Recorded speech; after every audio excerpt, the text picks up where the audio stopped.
individual. Quando ele consegue lançar os seus caminhos no mundo, ele lança para a humanidade. E aí ele descobre, e aí ele se transforma. Quem já ouviu falar no Sartre pós-anos 60 é impressionante. O sujeito sai vendendo, o intelectual mais importante do mundo, mais famoso do mundo, sai pelas praças vendendo revistas, panfletos, saindo pelo mundo, peitando, né, o próprio governo do Charles de Gaulle, né, que era um brutamontes, e o Sartre aquele sujeitinho mirrado e oferecendo uma grande resistência a isso. Ele vai mostrar que a minha sombra no mundo não é uma sombra apenas no meu campo individual. Pode ser. Por quê? Porque a liberdade é individual e um grupo livre é formado por individualidades livres também. E aí os marxistas, por que ele polemiza com os marxistas? Porque, resumindo a história, os marxistas diziam para ele, calma, nós não somos livres, nós somos objetos resultantes da história. Nós somos aquilo que fizeram de nós. O Sartre fala para os marxistas. E o Sartre vai a fundo. O Sartre é um daqueles intelectuais que, se você falasse meia crítica ao que ele está fazendo, ele iria estudar, ler, reler, tudo para tentar fazer jus a responder a sua crítica. Para que ele valorizava muito a crítica. E o Sartre, ele entende o que os marxistas estão falando para ele. Ele realmente concorda que a história nos traça caminhos que a gente acaba se vendo neles sem perceber.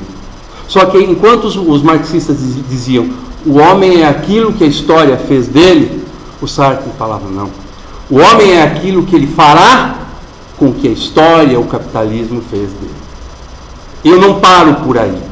Eu vou lançar a minha sombra. Então o Sartre, velhinho, ele falava que tinha dor no joelho, né? E, enquanto ficava nas praças, os domingos de manhã. Se o Sartre estivesse vivo, provavelmente estaria num lugar dando aula, porque ele gostava de mostrar as coisas. Ele era uma pessoa preocupadíssima em transmitir esse tipo de entendimento do mundo, que se transforma em ética, né, ao longo do tempo. O Sartre era uma pessoa extremamente apaixonada pelo que ele fazia. Só algumas vamos dizer assim, curiosidades. O Sartre, uma vez, pediram para que ele fizesse, ele era um escritor, dramaturgo, pediram para que ele fizesse um roteiro para um filme. Né? Um americano que ia fazer um filme sobre Freud, pediu para o Sartre fazer o roteiro. Você é um escritor, deu ali a história do Freud. Então o Sartre, em alguns dias, fez um texto de 2.000 páginas. Né? O cara falou, mas espera um pouquinho, eu nunca vou poder fazer um filme com tudo isso, vai ser um filme de 25 horas. Né? Então o Sartre não estava nem um pouco atento, né, a formalizar as coisas. Ele ia escrevendo.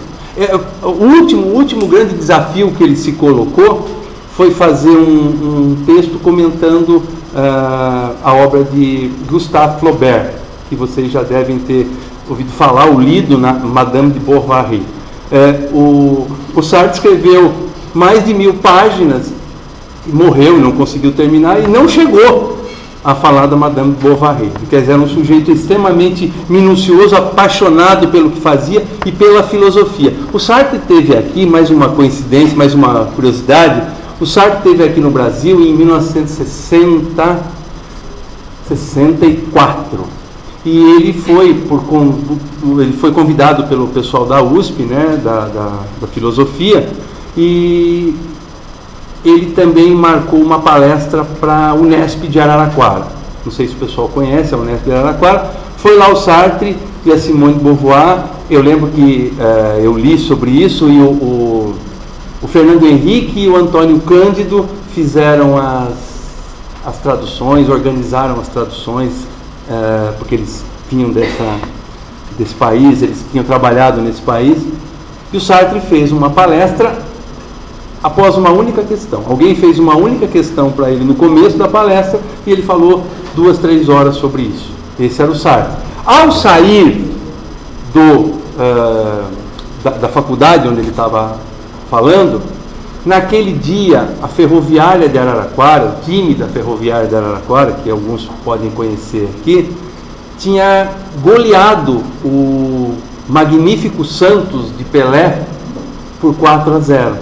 Então as pessoas estavam andando pela rua, vibrando. A nossa cidade conseguiu um feito histórico, né? E quando o Sartre termina a palestra, ele sai justamente no momento que essa turma estava vibrando. Ele falou: nossa, estou encantado num país que leva tão a sério a filosofia, né? Que era, no caso, o Brasil. Por quê? Porque, na opinião dele, aquilo era a coisa mais importante do mundo. O Sartre era um sujeito absolutamente comprometido com a filosofia. Ele dizia que a filosofia não deve ficar encastelada nas universidades. A filosofia não deve estar apenas nos grandes congressos e simpósios onde se ganha rios de dinheiro, se faz viagens em classe executiva, etc. Ele falava: a filosofia tem que servir para compor o barro da história.